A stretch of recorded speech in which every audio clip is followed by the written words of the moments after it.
我始终坚信，这世间存在着许多现代科学也难以解释的未解之谜，就像人去世之后，肉体归于尘土，可精神或者灵魂是否会就此消散？我一直心存疑惑。在生活里，我是个典型的马大哈，每次停车后常常会忘记摇上车窗。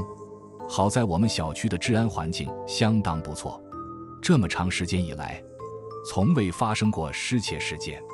阴历10月1鬼穿衣的前一晚，我又一次犯了老毛病，停车后忘了关车窗。晚饭后，老妈下楼扔垃圾，发现车窗留着一条大缝，赶忙跑上楼提醒我下楼把车窗关上。当天夜里，奇异的事情发生了，我梦到了已经离世12年的爷爷。我是在爷爷的悉心照料下长大的，他老人家在世时既疼爱我，又对我要求严格，是对我人生影响最为深远的亲人。在梦里，爷爷板着脸严肃地对我说：哼，又忘关车窗了吧？你呀，都30多岁，当妈妈的人了，做事还这么毛手毛脚，一点都不稳重。那场景就和我小时候犯错时爷爷教训我的样子一模一样，让我既感到忐忑，又觉得无比亲切。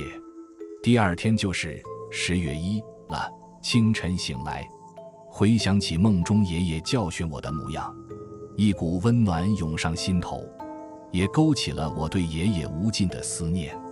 那天我加班到晚上8点左右才回家，此时天色早已完全黑透，帝都的晚高峰还未过去。我被困在2环路上，望着前方那连绵不绝的红色尾灯，满心无奈。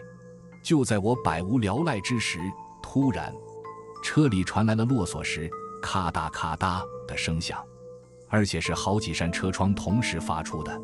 在这黑漆漆的车里，这声音显得格外闹心，我越听越觉得莫名的恐惧。但在环路上行驶，我又不敢贸然停车查看，只能提心吊胆地继续开车回家。一路上，车窗咔嚓咔嚓的响声不绝于耳，那滋味实在难以用言语形容。终于到了小区，停好车后，我打算检查一下车窗到底怎么回事。就在这时，神奇的一幕出现了，我发现前后4扇车窗都关得严严实实，无论我怎么按车窗按键，都无法将它们打开。当时我心比较大，只以为是车子的电路出了问题，打算周末赶紧送去检修。可没想到第二天早上上班时再试，车窗却又能正常开关了，一点问题都没有。后来我一直没抽出时间去检修车子，可直到现在车窗也没再出过毛病。回想起10月1前夜的那个梦，我宁愿相信是爷爷恨铁不成钢，用锁闭车窗的方式小小惩戒了我一下，想让我长点记性。